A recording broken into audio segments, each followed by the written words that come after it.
Hi everybody, how are you? We are reading the Rhino in Right Field. We are on to chapter 16. When we left off, Nicky had just asked his dad if he would sign the permission slip for him to play in the little contest. And his dad said no because it was on a Saturday. And Nicky found Joe Daggett's business card, and that's where we ended. So, chapter 16. Hiya, Pop, I said. What's up? Guess who telephoned me, announced Pop, still waving the card. Mr. Joe Daggett. He did? When? A few minutes ago, said Pop. Long distance, all the way from Sheboygan. How about that, Squirt? Said Spyro as we soaped up at the sink. His scary secretary must have given him the message. Ma set a platter at the table. Sit, eat. I gotta eat quick, Athena, said Spyro, pulling up a chair. I'm already late for school. He shot me a warning look, but my lips were sealed. A favor for a favor. Pop slammed his fork onto the table and glared at his brother, but didn't say a word. Spyro sat down and helped himself to a chicken leg. You've outdone yourself again, Athena. Where are you buying your meat nowadays? Over at the A&P? Ma gasped as if he'd said a swear word. The A&P? I'd buy meat only from Mr. Maciani's on the Frederick Street. He's the best butcher in town. You don't say, Spyro nodded, as if he were actually interested. But I knew he was just trying to change the subject, as usual. Pop, I said, trying to sound casual, what did Joe Daggett want? But Pop just said, you know why that butcher is the best? Because he works hard, that's why. He dragged his stare away from Spyro and landed it on me. I had a very nice talk with Mr. Daggett, he said, his face relaxing. He wanted to tell me about the contest for boys, the one in the newspaper. He told me anyone could win with the contest. He said you could win, maybe. And I told him my Nico can do anything if he tries. Pop is always saying stuff like that. I bet he'd even say it if you told him that I flapped my arms really hard, I could fly. And you know what Mr. Daggett said to me? Pop lifted his chin and shook his fork. He said to me, George, you are a very smart man. Uncle Spyro heaped a pile of potatoes on his plate. This Daggett fella sounds like quite a salesman, if you ask me. Pop scooped up some peas.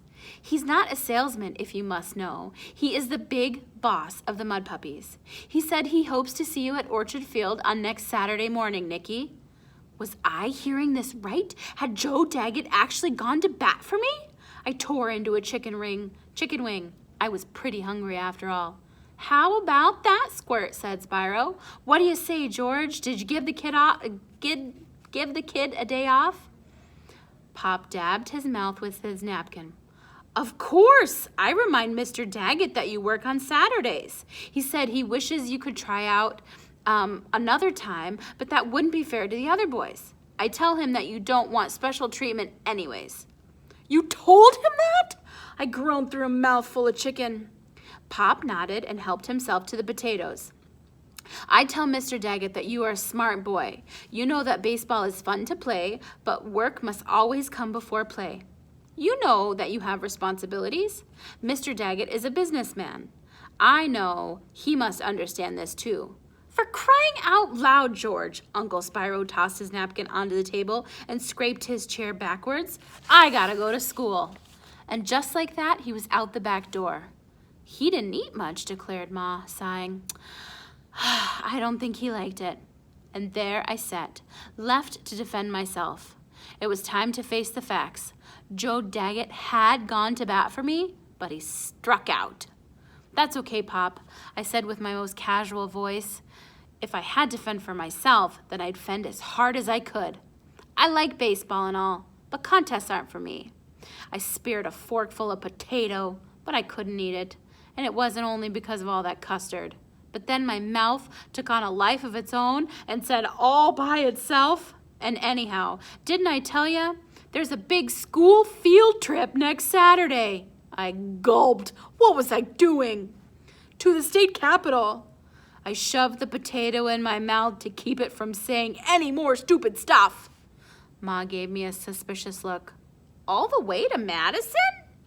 I never hear of school trips on a Saturday, said Pop, scratching his head. I took a few gulps of milk to buy some time to think. There was no going back now. Yeah, well, it's a long way. That's right. But my teacher, she said she's got great scores on our civics test, that she's going to take us for a reward. And if we go on a Saturday, we won't miss regular school. I shoved another hunk of potato into my mouth. They both sat there, rolling the idea around in their heads. Then Ma's face relaxed. She reached across the table and pinched my cheek. You are a lucky boy to have such a good teacher who works so hard to help you learn. Your mama is right, said Pop. The work is important, but the school, that's the most important. He beamed at me. Don't you worry about the shop. You just go and learn. He stabbed another piece of chicken and pulled it onto his plate. And that's what happens when you're left to fend for yourself and when you let your mouth talk first without checking in with your brain. But what do you know? I thought my mouth was pretty smart just then. I ate a couple more bites of dinner and then asked to be excused. Only one helping, Ma said. Are you getting sick? I'm fine, Ma, thanks. And before they could ask me any more questions, I ran upstairs to practice forging my Pop's signature. Chapter 17. By the next day, word of the contest was out. Everybody and his brother was stalking out their practice territory. Me and Ace headed to the zoo and claimed Mountain Goat Mountain for ourselves. The goats were skittish, so they steered clear. Lucky for us, there weren't many people around, since the zoo wasn't officially open yet. Anyhow, if anyone saw us up on the rocks, we'd be through the fence and gone before they had time to find a zookeeper. We decided to take turns. I started on the flats, and Ace climbed up with the baseball to toss me high fly balls and a pair of binoculars to act as a lookout. If Pete or one of his toadies was sneaking around to spy on us, Ace would see them coming. Meanwhile, Pete set up his base of operations near the bears' dens on the other side of the zoo. Ace's binoculars came in handy for that too, but there's nothing wrong with spying if you're the ones doing it. Between us sat the scramble field, neutral territory. If the whole team wasn't playing there, no one was playing there. What's up, Pete? What's up with Pete? I asked after we tossed the ball a few times. Ace checked with the binoculars. I can't see him anymore. Hang on. He climbed all the way to the top of the rocks, sending a couple of the mountain goats scrambling down the other side. He settled himself and checked the binoculars again. There he is, showing off to Chuck and Charlie, calling his shot like he's Babe Ruth. What a knucklehead! What are you doing? I heard this other voice behind me, a sneakily sing-songy girl voice. I turned in the middle of winding up, and there she was, on the other side of the fence, that dark-haired girl with the bubble gum and saddle shoes. Penny, I think she said. What's it look like we're doing? I answered. It was supposed to sound tough, but it came out kind of squeaky instead. She tilted her head and blew a bubble. Everybody's playing baseball, she said. It's because of that contest next week, huh? I nodded and ignored her at the same time. Why was this girl hanging around? I needed to practice. Want some help? I looked up. Huh? With the fly balls, she said. Want me to throw you some? So she could humiliate me all over again? No thanks, I said. Ace and me were practicing. She stood there and blew another bubble. It looks like Ace is busy with the binoculars. I don't have a mitt, though, and I don't think I can use yours. Darn right she can't use mine.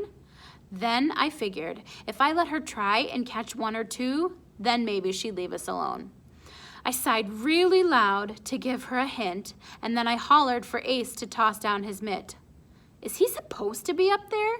Said the new girl, pushing back her mess of a hair. Sure, I said, squeezing out through the opening in the fence. He lives there. His mother's a mountain goat. I handed her Ace's glove, but she just stood there staring at it like she didn't know what it was for. It goes on your left hand, I said, so you can throw with your right? Gee whiz, girls. She pulled on the mitt, looking clumsy. Probably it was the first time she'd ever used a baseball mitt. Or maybe it was the thought of Ace's cooties. Who could blame her? I tossed her a few easy lobs, and then she dropped the ball every time. She even threw the ball like a girl. Nothing like the rocket she'd thrown the other day, which proves that the other day was a fluke. Never mind, she said after a couple minutes, awfully cheerful for someone who just looked ridiculous. Thanks anyways. And just like that, she handed back the mitt and marched off, with her cloud of hair flying and her socks bunched down around the tops of her saddle shoes. I watched her leave, to make sure she wasn't coming back, that's all. What did Penny want? Called Ace from up high. No idea. Maybe you should have recruited her as a spy, he said, as he scanned the zoo with his binoculars. We could send her over to bug Pete and report back to us. I snorted at him, but then I stopped. He didn't know it, but Ace might have hit the nail on the head. Why would a girl turn up out of nowhere and ask to play catch? Maybe Penny was already a spy for Pete. Keep an eye out for that girl, I called up to Ace. I don't trust her. Ace laughed. You're nuts. She's just a goofy girl, that's all. What does she care about baseball and stuff? Good question. It's just weird, that's all. I've never seen her before the other day, and now she's everywhere. Maybe Pete's paying her or something. Ace laughed again. Not a chance. Pete's a tightwad. He won't ever chip in when we need to buy a new ball. Besides, you heard what she said the other day about the Fig Newtons? I don't think she's in a hurry to be friends with Pete. He did a sweep with the binoculars, stopped all of a sudden, yelped, and scrambled down the mountain. Zookeeper's coming! He slipped through the fence and kept going towards the ball field. I ran after him, wondering if the zookeeper had been tipped off by a tall, black-haired, blowing, bubbled girl. All right, we'll see you next time. Bye.